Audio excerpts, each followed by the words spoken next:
menyelenggarakan forum ini. Saya sengaja minta di belakang karena saya mau mengumpulkan alasan untuk membackup apa yang saya katakan. Makanya saya minta di belakang. Saya mau kasih judul apa yang mau saya paparkan ini, mudah-mudahan 15 menit. 4 krisis Jokowi dan 1 bonusnya. Itulah judulnya. Jadi 4 krisis Jokowi dan 1 bonusnya. Saya sedang menyaksikan sebagai warga negara Jokowi berkubang dalam krisis saat ini. Dan forum ini diadakan menurut saya, jujur saja, bagi saya sendiri, untuk merayakan kubangan krisis itu. Ada 4 krisis yang mau saya sebutkan. Yang keempat belum terjadi, tetapi yang 3 pertama sudah terjadi. Krisis yang pertama adalah krisis moral.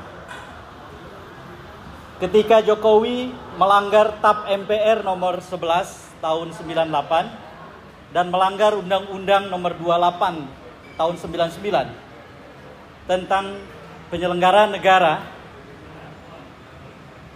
yang bersih dan bebas dari KKN, dengan terang benderang mempertontonkan nepotisme, pada saat itulah krisis moral itu sudah terjadi, bukan akan terjadi.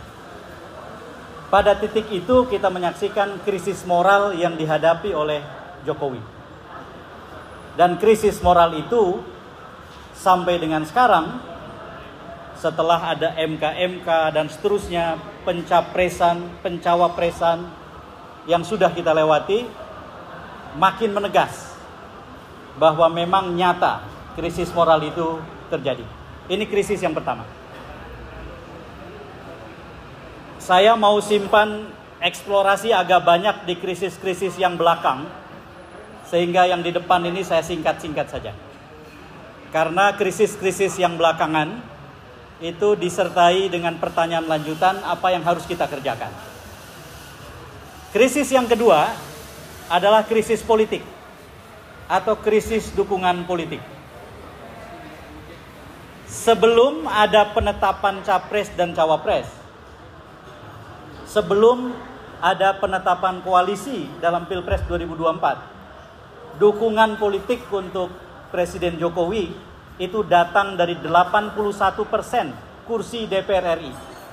Saya ulang, 81% dari kursi DPR RI. Ini adalah dukungan terbesar sepanjang sejarah presiden hasil pemilihan langsung. 2 kali periode Pak SBY di bawah 80%, periode pertama Pak Jokowi di bawah 80%, dan periode keduanya 81%. Tetapi sejak penetapan capres dan cawapres, yang terjadi adalah krisis dukungan politik. Dikarenakan 54,6% sudah di luar Presiden Jokowi. 3 partai bersama dengan Amin, 2 partai bersama dengan Ganjar Mahfud MD.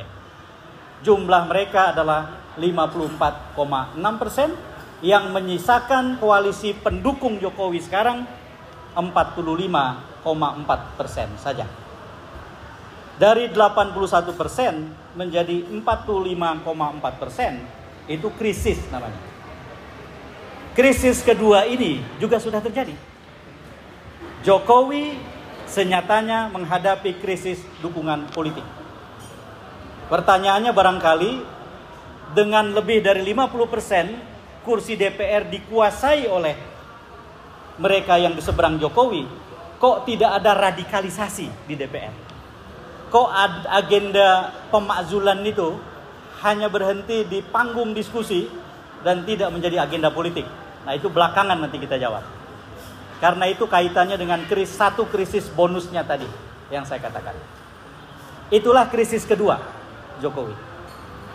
Krisis ketiga Jokowi juga sudah terjadi. Saya sebut sebagai krisis kebijakan. Lengkapnya, gagalnya kebijakan. Selama ini kita dicecoki oleh data survei yang tidak tuntas berupa tingkat kepuasan pemilih terhadap Presiden Jokowi. Ada yang menyebut angka di atas 75%, bahkan ada 1-2 lembaga survei mengatakan di atas 80%. Saya tidak tahu apakah lembaga-lembaga survei itu menanyakan pertanyaan lain selain kepuasan. Di salah satu podcast saya sudah cerita bahwa ketika kami Polmark Indonesia menyelenggarakan 32 survei di 32 provinsi, dengan satu provinsinya 1.200 responden, kami menanyakan 5 pertanyaan lain menyangkut penilaian pemilih terhadap keadaan mereka. 5 itu adalah apakah mereka menghadapi harga kebutuhan pokok yang terlampau tinggi sehingga mereka tidak bisa menjangkaunya? Apakah korupsi begitu merajalela hingga mereka merasa dipersulit hidupnya oleh praktek korupsi? Apakah pembangunan infrastruktur yang katanya sukses itu sudah membuat kehidupan mereka lebih baik? Dan seterusnya, ada 5. Termasuk apakah pekerjaan mudah untuk dicari atau didapatkan. 5 kasus itu jawabannya buruk. Artinya publik dan pemilih menilai bahwa keadaan memang tidak baik-baik saja. Sehingga dengan demikian, seperti yang saya sampaikan di beberapa tempat, rupanya orang Indonesia ketika ditanya puas tidak sama pemimpin, itu seperti kita melayat jenazah dan kita ditanya apakah jenazah itu orang baik atau bukan. Maka kita dituntut oleh hati kita untuk hanya menyebut kebaikan yang bersangkutan. Tetapi ketika ditanya apakah hidupmu di dalam suasana perlayatan ini baik-baik saja atau tidak, itu pertanyaan yang berbeda. Kami baru saja menyelenggarakan 32 survei di 32 provinsi. Baru saja selesai. Baru minggu yang lalu selesai diolah. Besok Senin saya bertemu dengan mitra kerja atau klien. Mudah-mudahan bersedia memenuhi permintaan saya untuk dipublikasi. Dan pada saat publikasi saya akan sebutkan siapa klien itu. Di Indonesia survei-survei tidak bertuan. Karena kalau orang mempublikasi survei dan ditanya siapa yang membiayai, jawabnya hamba Allah. Tidak ada yang mau mengaku. Survei 32 provinsi ini saya gunakan untuk mengecek ulang hal yang sama, bahkan saya perbesar. Ada pertanyaan soal keputusan MK dan nepotisme, ada pertanyaan soal IKN, dan pertanyaan tentang kehidupan saya perbanyak menjadi 8 isu, bukan hanya 5. Dan ada 13 pertanyaan soal krisis iklim dan kerusakan lingkungan, yang di banyak tempat itu hilang dari diskusi, padahal itu salah satu agenda yang amat sangat serius di tempat kita.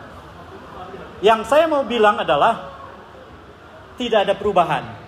Ternyata pemilih menganggap keadaan tidak baik-baik saja. Mereka menganggap hidup mereka susah. Maka saya bisa simpulkan tanpa harus berdebat dengan Pak Luhut. Karena ini 32 survei, satu surveinya 1.200 responden, jumlah respondennya adalah 1.200 kali 32, tinggal dikalikan.